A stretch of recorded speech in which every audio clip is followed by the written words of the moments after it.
일단 어느 누가 주상복합을 매수해서 거주한다고 하면은 여러분들은 그들의 화려한 삶을 떠올리시고 부러워하실 겁니다. 그리고 이렇게 추측을 하기도 할 겁니다. 이 사람 돈이 많을 거야. 이 사람 벤츠 타겠지. 이 사람 부모님께서 재산을 물려주셨겠지. 그런데 여러분, 이렇게 생각하실 필요 전혀 없습니다. 특히 울산광역시에 있는 주상복합이라면 더욱더 그렇습니다. 일전에 제가 블로그에 울산 주상복합에 절대 투자하지 말라는 글을 쓴 적이 있는데요.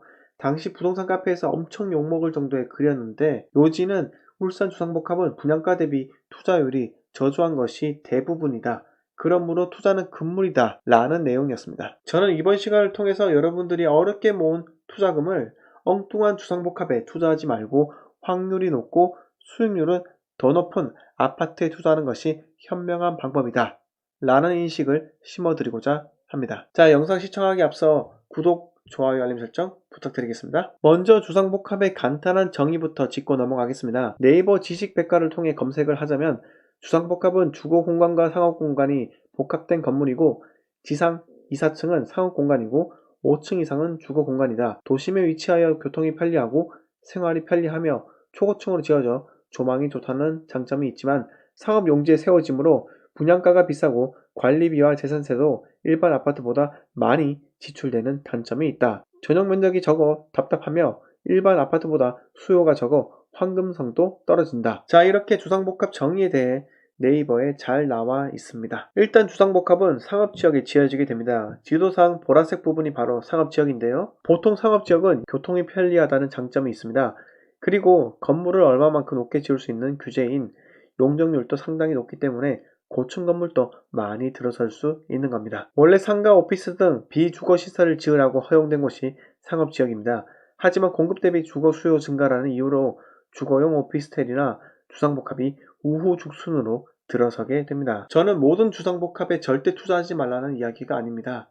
다만 주상복합 원래 취지에 부합하다면 투자할 가치가 있지만 그렇지 않다면 투자하면 안 된다는 것이 제 지론입니다. 자, 그렇다면 어떤 주상복합이 투자할 만한 가치가 있을까요? 경기도 수지에는 성봉역 롯데캐슬 골드타운이 있습니다. 주상복합이며 총 2356세대인 성봉역 롯데캐슬은 오피스텔 단지 지하와 지하철역이 연결되는 최강 메리트를 갖고 있습니다. 내 집에서 엘리베이터를 타고 내려가서 바로 지하철을 탈 수 있다. 이 최고의 장점은 주상복합 완성을 넘어 빛이 나게 만들게 되는 거죠. 그 결과 84 기준 아파트 분양가는 5억 3천이었지만 2019년 10월 실거래가가 8억 5천을 찍어 엄청난 상승을 하기도 했습니다. 비록 오피스텔은 대부분 임대사업자를 등록하기 때문에 전매가 거의 없지만 그래도 분양가 대비 프리미엄이 수천씩 붙었다고 합니다. 그만큼 주상복합은 교통이라는 부동산 구매 키팩터가 가격 상승에 가장 크게 작용합니다. 그러나 상업지역이기 때문에 근처에 학교가 있을 확률은 적고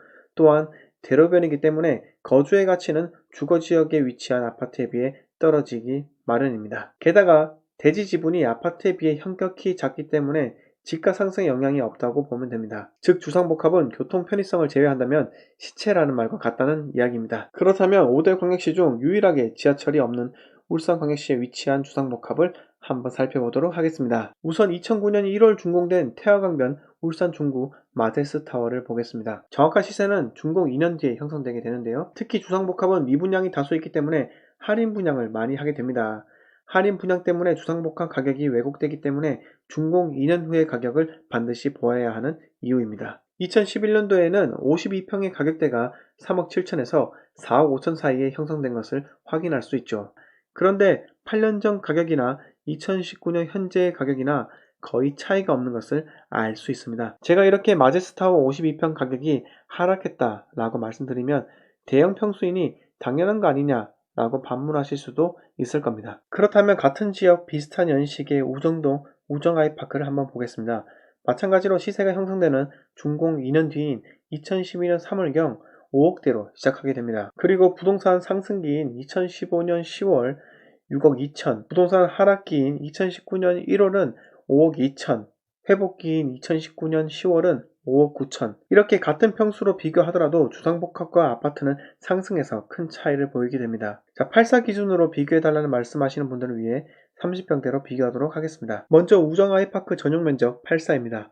준공 2년 뒤 2012년 3월경 3억 2천대이고 2016년 12월 5억 1천만 원을 찍고 2019년 5월 3억 8천까지 하락했다. 2019년 8월 4억 7천 9백만 원까지 상승했습니다. 다음으로 주상복합 마제스 타워입니다.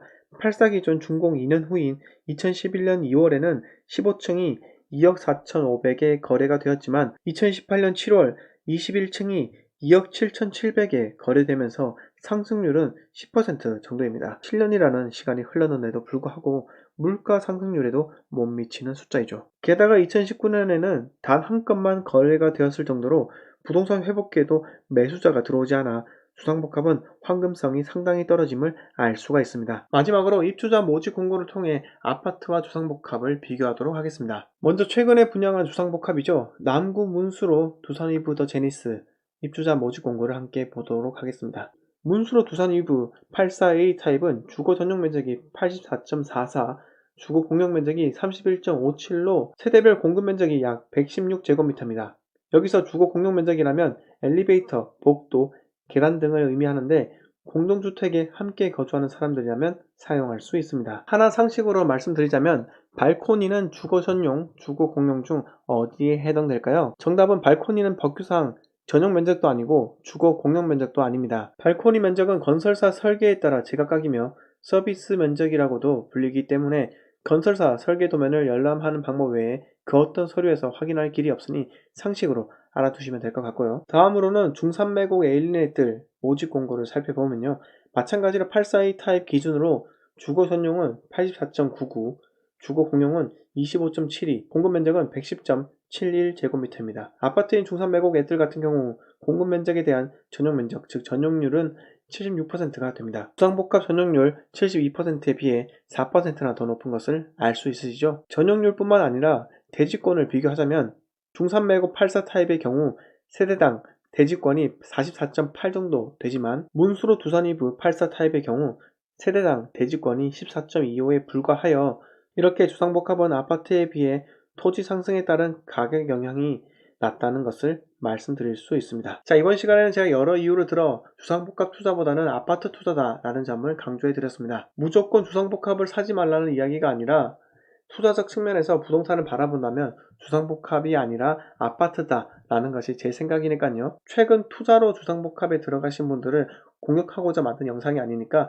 너무 노여하지는 마시기 바랍니다. 자, 오늘 이야기 마음에 드셨으면 구독과 좋아요를 눌러주시고 주위 지인들에게 공유해 주시면 감사하겠습니다. 자, 시청해 주셔서 감사합니다.